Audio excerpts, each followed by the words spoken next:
Había una vez una versión de mí que no sabía lo que valía. Una versión que pedía perdón por existir, que bajaba la cabeza cuando entraba a una habitación llena de personas que llevaban su mismo apellido. Esa versión de mí murió hace exactamente 3 años, 4 meses y 12 días.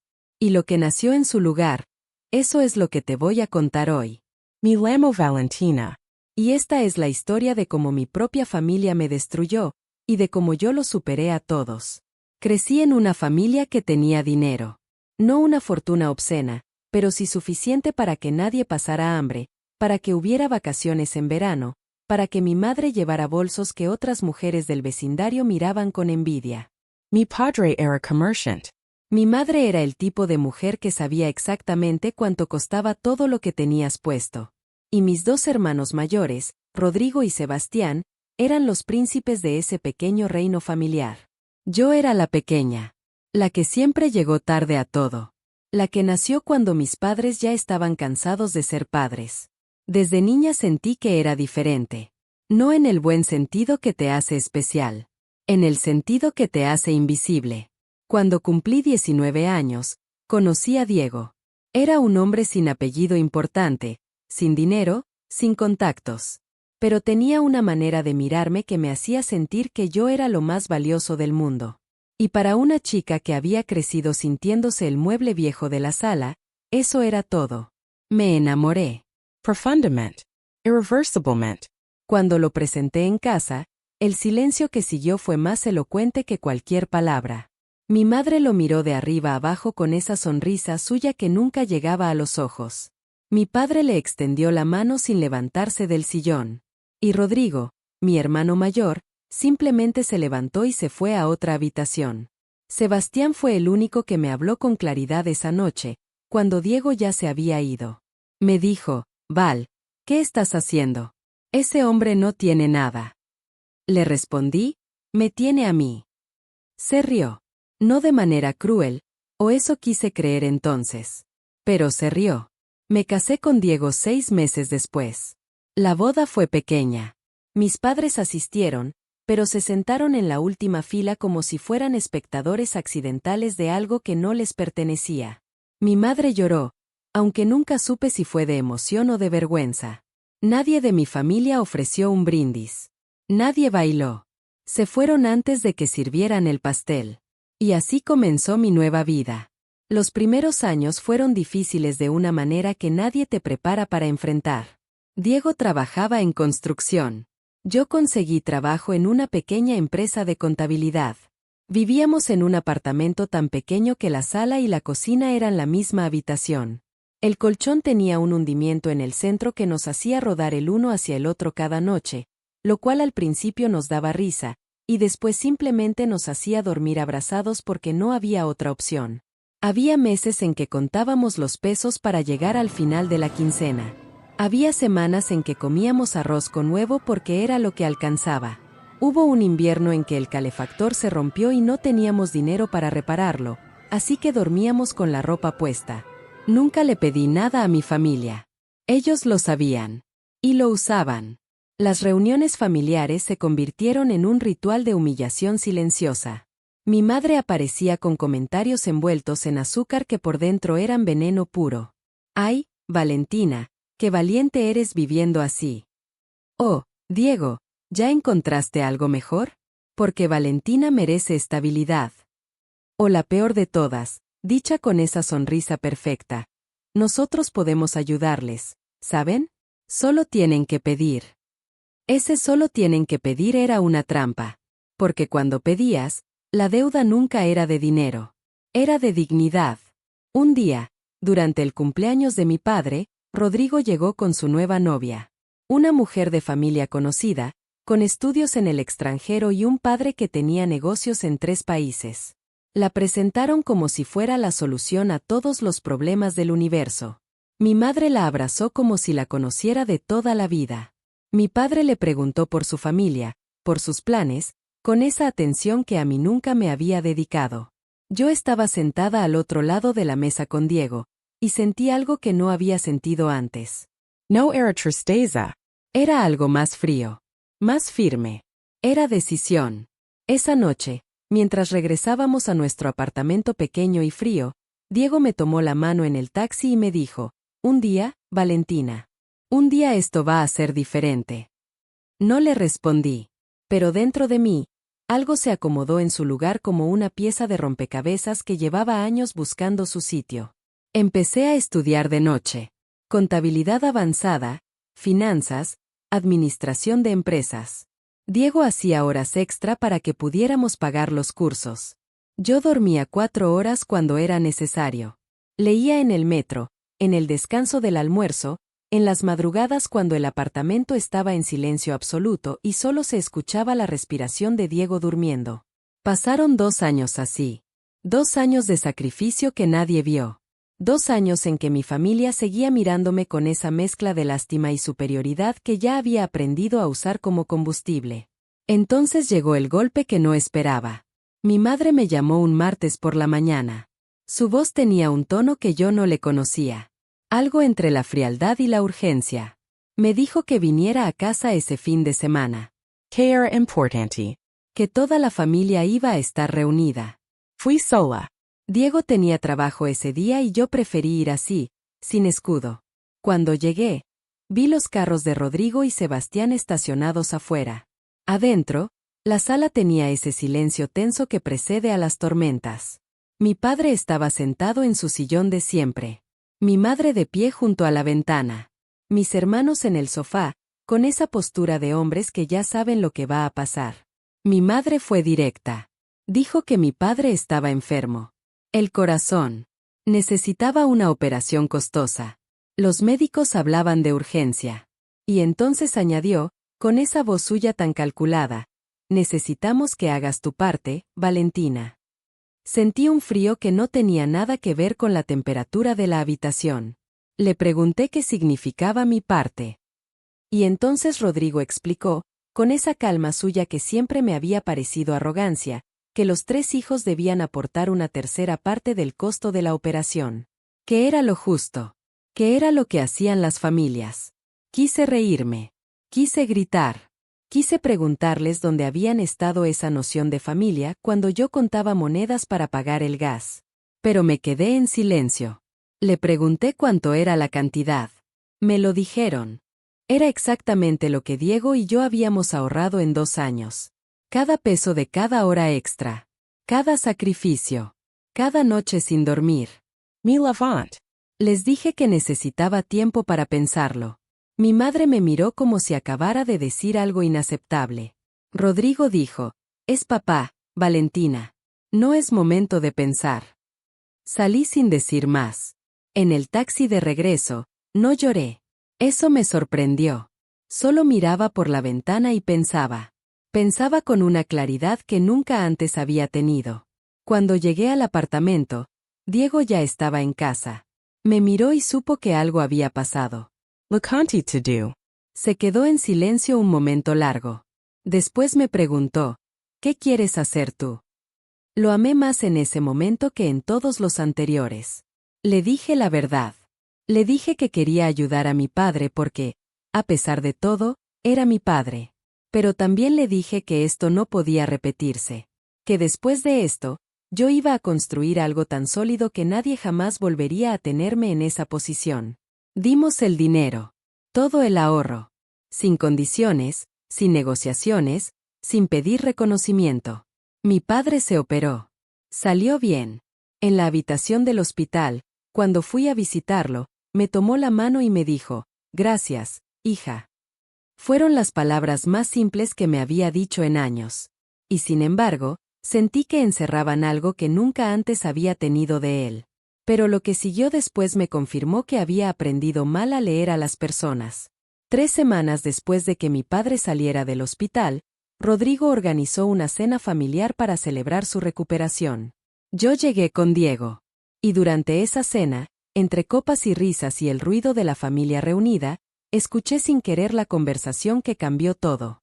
Estaba en el pasillo, regresando del baño, cuando oí la voz de Rodrigo desde la cocina. Hablaba con Sebastián. Decía que había sido inteligente haberme incluido en el reparto del costo, porque de otra manera ellos habrían tenido que cubrir más. Decía que al final para lo que gana, Algo tenía que aportar. Y entonces Sebastián se rió y dijo, lo que no sabe es que papá tiene seguro médico. Cubría el 80%. El mundo se detuvo. Me quedé en ese pasillo como si el suelo hubiera desaparecido bajo mis pies. Ellos sabían. Habían sabido todo el tiempo que el seguro cubría casi todo. Me habían pedido mi parte sin decirme que en realidad no era necesaria. Me habían vaciado los ahorros por conveniencia, no por necesidad. Entré a la cocina. Los dos se giraron. El silencio fue instantáneo. Vi en sus caras el momento exacto en que entendieron que yo había escuchado todo. No grité. No lloré. Los miré a los dos durante un segundo que pareció eterno, y después me giré y regresé al comedor. Le dije a Diego en voz baja que nos íbamos. Tomé mi abrigo. Me despedí de mis padres con normalidad, sin darles ninguna pista de lo que acababa de descubrir. Y salí de esa casa con una calma que me asustó a mí misma. Esa noche, en nuestro apartamento, tomé la decisión más importante de mi vida. No iba a confrontarlos. No todavía. Primero iba a construir. Primero iba a crecer tanto que cuando llegara el momento de la verdad, no necesitara gritar. Solo existir sería suficiente. Los siguientes 18 meses fueron los más intensos de mi vida. Tomé todo lo que había aprendido estudiando de noche y lo convertí en acción. Conseguí un trabajo mejor. Empecé a gestionar las finanzas de una empresa pequeña como consultora independiente. Un cliente llevó a otro. Las recomendaciones empezaron a llegar. Diego también avanzó, pasó de obrero a supervisor de proyectos, y después a socio minoritario de una pequeña constructora. Dejamos el apartamento pequeño. Nos mudamos a uno más grande. Después a una casa. No le dije nada a mi familia de estos cambios. Dejé de ir a las reuniones con excusas suaves. Mantuve una distancia educada pero firme. Y mientras ellos seguían viendo en mí a la Valentina pobre, la que necesitaba lástima, yo construía algo que ellos no podían imaginar. Un día recibí una llamada de mi madre. Quería saber cómo estábamos. En su voz había algo distinto, una curiosidad que antes no estaba. Le dije que bien, que ocupada con trabajo. Me preguntó qué tipo de trabajo. Le dije que consultoría financiera. Hubo una pausa. Después dijo, «Qué bien, hija». Esas dos palabras me dijeron todo. Ya empezaban a enterarse. El momento que había estado esperando llegó de una manera que no planeé, pero que resultó perfecta. Rodrigo me llamó. Directamente a mí, cosa que no hacía desde años. Su voz tenía ese tono suyo de hombre seguro, pero con algo debajo que no lograba esconder completamente. Me dijo que estaba metido en un proyecto de negocios, una inversión inmobiliaria, y que necesitaba capital. Que había pensado en mí como posible socia. Me tomé un momento antes de responder. Le pregunté cuánto necesitaba y cuáles eran los términos. Me los explicó con esa fluidez de quien lleva días ensayando el discurso. Después me preguntó si estaba interesada. Le dije que lo pensaría. Fui a ver el proyecto con mis propios ojos. Contraté a un abogado para revisar los documentos. Hice mis propios análisis financieros. Y descubrí algo que Rodrigo no sabía que yo podría descubrir. El proyecto tenía un error estructural grave en las proyecciones de retorno. Estaba sobrevalorado. Quien invirtiera sin ese análisis, perdería. Llamé a Rodrigo y le dije que no iba a invertir. Le expliqué exactamente por qué, con números, con proyecciones, con datos. Se quedó en silencio durante un momento largo. Y después me preguntó, con una voz que ya no tenía nada de arrogante, ¿cómo sabes todo eso? Le respondí, porque llevo años aprendiendo mientras ustedes pensaban que yo no sabía hacer nada. No respondió. Le dije una cosa más antes de colgar. Le dije que si quería salvar su inversión, me contratara como consultora. A precio de mercado. Sin descuentos familiares. Sin favores. Trabajo por trabajo. La pausa que siguió fue la más deliciosa de mi vida. Me dijo que sí. Trabajé con Rodrigo durante 4 meses. Reestructuramos el proyecto. Lo hicimos viable. Ganó dinero.